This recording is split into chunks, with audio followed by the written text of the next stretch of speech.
Oke, halo semuanya. Selamat datang. Kembali lagi bersama gua Zul dan kali ini gua akan menceritakan tentang sebuah film debut pertama yang disutradarai oleh Jordan Peele yang berjudul Get Out yang dirilis tahun 2017. Yang dimana film ini bercerita tentang seorang pria berkulit hitam yang ingin mengunjungi keluarga kekasihnya yang berkulit putih.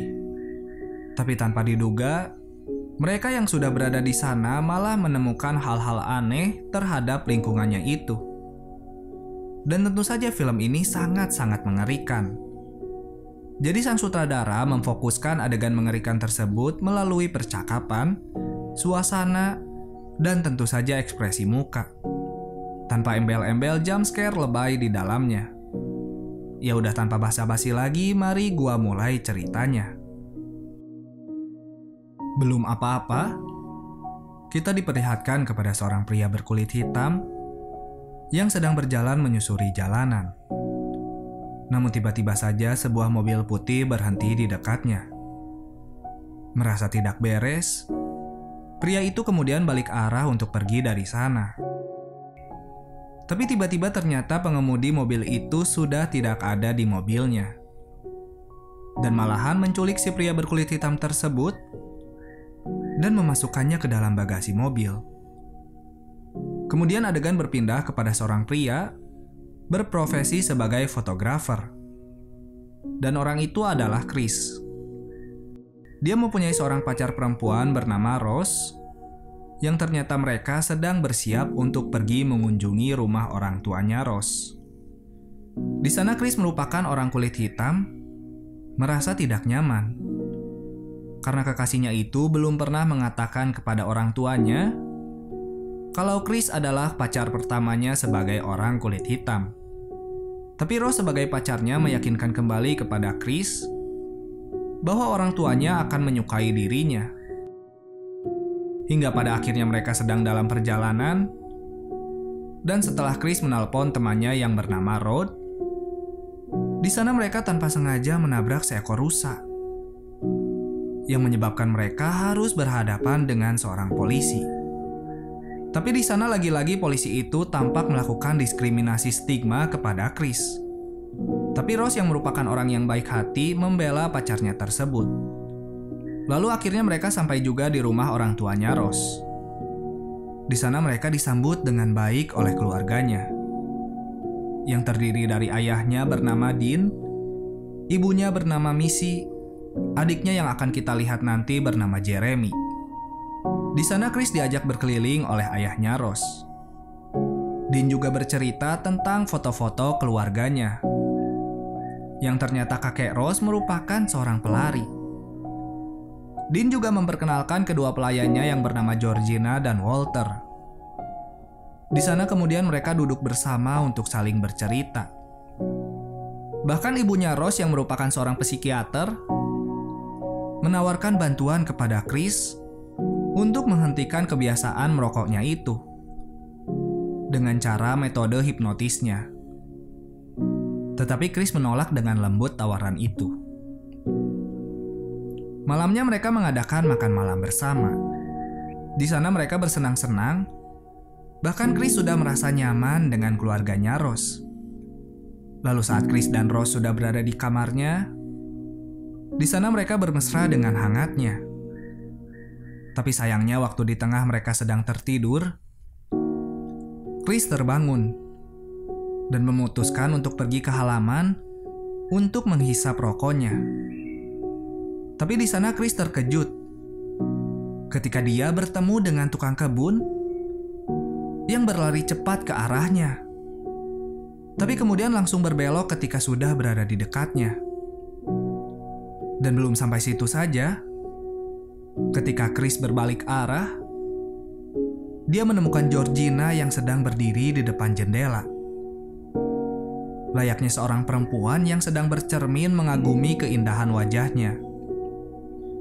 Merasa aneh dengan hal itu, Chris kembali masuk ke rumah Rose. Tapi di sana ia malah bertemu dengan ibu kekasihnya. Chris pun kemudian disuruh duduk untuk mengobrol bersama dengan Missy. Tapi di sana di saat Missy menawarkan kembali untuk mencoba menghentikan kebiasaan merokoknya, Chris lagi-lagi menolak. Tapi ternyata semakin lama mereka berbicara dan Missy yang semakin lama mengaduk teh cangkirnya, Chris malah mencurahkan isi hatinya atas apa yang terjadi terhadap dirinya bersama dengan ibunya. Chris sedih atas hal itu. Chris menangis sejadi-jadinya.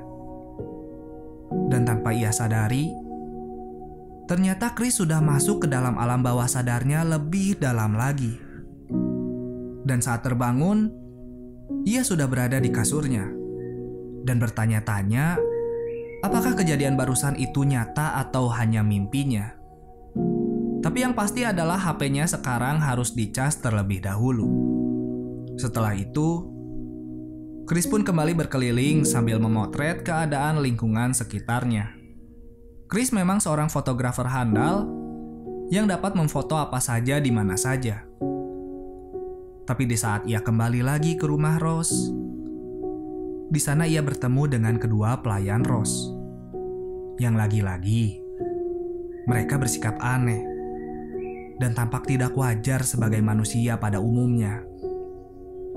Chris yang merasa aneh dengan hal itu, kemudian berbicara kepada pacarnya. Tapi ternyata pembicaraan mereka harus terganggu di saat para mobil yang berdatangan ke rumahnya Rose.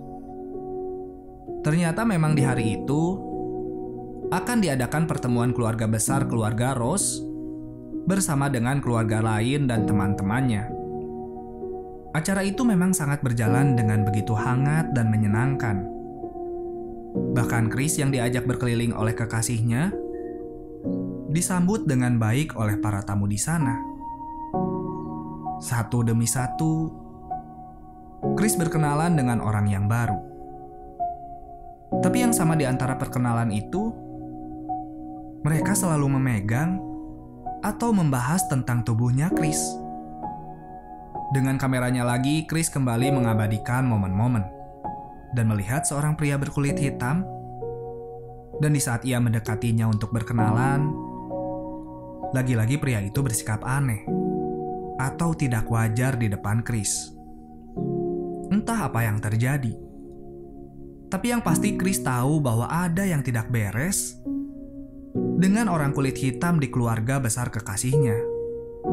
Lalu Chris pun kembali berjalan dan bertemu dengan seorang pria buta yang ternyata itu adalah Jim Hudson, pemilik galeri seni Hudson, yang dimana tempat itu adalah tempat dimana Chris memamerkan foto-foto karya seninya. Setelah lelah berjalan-jalan, Chris kembali lagi ke kamarnya. Tapi di sana kita bisa lihat ada yang tidak beres dengan tamu-tamu itu. Rupanya ternyata di saat Chris sudah berada di kamarnya, ia menemukan HP-nya yang sudah ia cas tiba-tiba tercabut. Chris yang menyadari bahwa pembantunya Rosla yang melakukan hal itu, kemudian melaporkannya kepada pacarnya. Lalu kemudian Chris menelpon sahabatnya yaitu Rod. Di sana ia menceritakan semua keanehan tentang apa yang dialaminya selama berada di rumah kekasihnya. Rod pun sebagai teman yang baik kemudian memberikan peringatan kepada Chris untuk berhati-hati terhadap keluarga besarnya Rose. Tapi tak lama setelah itu, Chris dikagetkan oleh munculnya seorang wanita yang ternyata itu adalah pembantu keluarganya Rose. Di sana ia meminta maaf atas apa yang dilakukannya. Tapi Chris menyadari ada yang aneh dengan gaya bicaranya. Chris bukannya semakin tenang, tapi ia semakin curiga dengan teman satu rasnya itu. Apalagi kecurigaan Chris didukung di saat pembantu itu tiba-tiba menangis sambil tersenyum yang entah apa penyebabnya. Kemudian Chris kembali lagi ke lantai bawah. Dan di sana ayah kekasihnya memperkenalkan Chris kepada teman-temannya. Di sana juga ada seorang pria berkulit hitam yang sudah pernah ia lihat sebelumnya. Chris mengeluarkan HP-nya, berniat untuk memfotonya untuk memberikannya kepada Rod. Tapi ternyata Chris lupa mematikan lampu flashnya, yang sehingga para tamu di sana menyadari apa yang dilakukan oleh Chris. Tapi ada yang lebih mengerikan dari ketahuannya itu. Di sana pria berkulit hitam itu tiba-tiba terdiam, dengan hidungnya yang mengeluarkan darah, dan kemudian bergerak ke arah Chris, sambil berkata "Get out!". Chris tentu saja kebingungan sekaligus kaget atas hal itu. Tapi kemudian kekasihnya mengajak Chris untuk mencari udara segar berdua. Di sana Chris kembali memohon kepada kekasihnya untuk segera pergi dari sana. Rose yang menyadari bahwa Chris sedang mengalami tekanan pun mengabulkan permintaannya. Mereka berdua akhirnya berniat untuk pergi dari sana pada malam harinya. Di sisi lain, ayahnya Rose bersama dengan tamu yang lain tampaknya sedang melakukan ritual aneh. Di sana mereka seperti melakukan tawar-menawar menggunakan kartu bingo yang dimenangkan oleh pria tua buta yang sudah kita lihat sebelumnya. Yang tak lama kita sadari, ternyata mereka bukan menawar hal-hal yang semestinya, melainkan mereka sedang menawar Chris. Malam pun telah tiba. Di saat mereka berdua sudah pulang ke rumahnya, lagi-lagi para keluarga itu berperilaku tidak wajar. Mereka menatapi Chris dengan tatapan yang begitu aneh. Sampai akhirnya Chris berada di kamarnya, dan di sana ia segera mengirimkan foto pria yang menyerangnya itu kepada temannya. Dan ternyata benar saja. Itu adalah orang yang memang mereka kenal, yang bernama Dre, yang merupakan pacar kekasih salah satu temannya. Mendengar hal itu, Chris kemudian segera berkemas-kemas yang disusul oleh kekasihnya. Tapi di saat ia sedang melakukan hal itu, ia melihat sebuah pintu yang terbuka. Yang ternyata di sana ada sebuah box berwarna merah, yang setelah dibuka ternyata itu adalah foto-foto kekasihnya. Satu demi satu Chris melihat foto-foto itu, yang ternyata itu memang foto kekasihnya bersama dengan mantan pacarnya. Dan ternyata mereka mempunyai kesamaan, yaitu mereka sama-sama berkulit hitam, termasuk kedua pelayan Rose yang sudah dilihat oleh Chris selama ini. Chris yang semakin curiga kemudian segera turun ke lantai bawah. Tapi di sana, ia malah menemukan adiknya Rose yang sedang berdiri di depan pintu keluar. Tak hanya itu saja, di sana juga ada ibu dan ayahnya Rose. Suasana yang semakin aneh mendorong Chris untuk berteriak kepada kekasihnya untuk segera mencari kunci mobilnya. Tapi di sana Jeremy malah memukul Chris yang untungnya tidak kena. Suasana semakin suram, yang didukung oleh Rose yang ternyata selama ini dia memegang kunci mobilnya sedari tadi. Chris tahu bahwa dia sekarang dalam keadaan berbahaya. Dirinya sudah dikepung oleh keluarga pacarnya sendiri. Berniat kabur, tapi tentu saja hal itu akan terasa sia-sia di saat ibunya mengetukkan cangkirnya kembali, yang membuat Chris langsung terkapar di bawah lantai. Sementara Rod, orang yang khawatir atas temannya itu, kemudian berseluncur ke dunia internet dan menemukan sebuah fakta bahwa pria bernama Dre itu sedang dalam keadaan menghilang. Chris yang sedang disekap di dalam salah satu ruangan kemudian tersadar kembali dan menyadari bahwa dirinya sekarang sudah tidak bisa kemana-mana lagi. Tangan dan kakinya sudah diikat. Di depannya ternyata ada sebuah TV yang sedang menampilkan keluarganya Rose, yang ternyata selama ini kakek Rose lah yang telah mewariskan perbuatan keji ini kepada anaknya. Kemudian layar berganti kembali kepada sebuah cangkir yang membuat Chris kembali tertidur. Kembali ke temannya Chris. Di sana dia sedang melaporkan temannya yang hilang itu. Dikira ceritanya didengar, tapi ternyata polisi itu malah tertawa dan tidak mempercayai semua yang telah dikatakan oleh Rod. Sementara Chris dia tanpa sadar terus menggaruk kulit sofa yang tak lama tersadar kembali. TV kembali menyala yang ternyata di sana ada seorang pria buta yang sudah membeli Chris. Dia menjelaskan apa yang terjadi kepada Chris. Jadi ayahnya Rose merupakan seorang dokter bedah yang ternyata entah punya kekuatan apa, tapi yang pasti dia dapat memindahkan otak atau jiwa kesadaran manusia dari tubuh yang satu ke tubuh yang lainnya. Lalu pertanyaannya, kenapa orang berkulit hitam? Itu dikarenakan mereka sebenarnya tidak peduli apa warna kulitnya.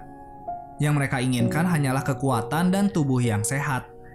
Dan sayangnya semua itu tergambarkan pada tubuh orang berkulit hitam. Jadi intinya kesadaran pria buta itu akan dipindahkan ke dalam tubuhnya Chris, dan dia bisa menggerakkan tubuhnya Chris kapanpun saja. Sementara Chris, dia hanya bisa melihat dan mendengar seperti layaknya penonton yang sedang menonton TV. Setelah mendengar hal itu, Chris pun kembali pasrah atas hidupnya. Ia kembali lagi melihat saluran TV yang menampilkan secangkir teh yang membuat Chris kembali tertidur. Operasi pun segera dimulai. Di sana Jeremy kembali mengunjungi tempatnya Chris, lalu membuka ikatan itu satu persatu. Tapi ternyata di saat Jeremy sedang lengah, Chris terbangun dan segera memukul kepala Jeremy dengan begitu kerasnya. Adik kekasihnya pun terkapar di bawah lantai. Sementara Chris ternyata dia menyumbat telinganya dengan menggunakan kapas sofa yang sudah ia garuk sebelumnya. Belum sampai situ, Chris kembali mengunjungi tempat ayahnya Rose dan segera membunuhnya menggunakan sebuah tanduk rusa yang menyebabkan ruangan operasinya kebakaran. Di lantai bawah, Chris bertemu dengan ibunya Rose. Sempat bertatap-tatapan, tapi akhirnya Chris berhasil membuang cangkir teh yang membuat dirinya tertidur sedari tadi. Chris yang sudah tidak mempunyai rasa kasihan lagi dengan mudah melumpuhkan ibunya Rose di sana. Sementara Rose sendiri, dia sedang asik mendengarkan lantunan lagu di dalam kamarnya. Chris yang sudah berada di mobil Jeremy kemudian pergi dari rumah mengerikan itu. Tapi tanpa disengaja, ia malah menabrak salah satu pembantunya keluarga Rose. Chris yang ternyata masih mempunyai rasa iba kemudian keluar dan memasukkan pembantu itu ke dalam mobilnya. Tapi hal itu ternyata menyadarkan Rose bahwa ada yang tidak beres. Dan di saat ia keluar, ia menemukan Chris yang sudah pergi dari rumahnya. Sementara Chris yang sedang menyetir, tanpa diduga diserang oleh pembantu itu, yang ternyata dia merupakan jelmaan neneknya Rose. Hal itu membuat mobil Chris menabrak sebuah pohon. Dan di saat ia keluar, di belakangnya ternyata sudah ada Rose kekasihnya. Untungnya tembakan Rose sama sekali tidak mengenai Chris. Chris pun kemudian berusaha berlari, tapi ternyata ia dikejar oleh tukang kebun yang membuat dirinya harus terjatuh. Sehingga pertengkaran pun tak bisa terhindarkan. Tapi Chris yang mengetahui kelemahan pria itu segera mengambil ponselnya dan segera memotretnya. Lalu ketika Rose sudah berada di dekatnya, si pria itu malah meminta senapan yang dimiliki Rose untuk menembak Chris dengan tangannya sendiri. Tapi nyatanya senapan itu bukan ditembakkan kepada Chris, melainkan kepada Rose. Dengan tatapan kebingungan dan air mata yang menetes, pria itu kemudian menembakkan dirinya sendiri, agar kesadaran si kakek Rose tidak dapat mengendalikan tubuhnya lagi. Rose yang masih sadarkan diri berusaha mengambil senapan yang tergeletak yang tak jauh darinya. Tapi untungnya Chris berhasil menjauhkan senapannya itu. Tak lama muncullah lampu mobil polisi.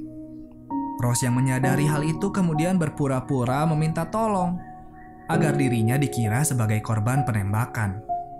Tapi ternyata polisi yang datang itu adalah temannya Chris sendiri, yaitu Rod. Orang yang saat itu juga sudah menjadi pahlawan bagi Chris. Dan mereka pun pergi dari sana meninggalkan Rose yang sudah pasrah atas kematiannya. Dan film pun tamat.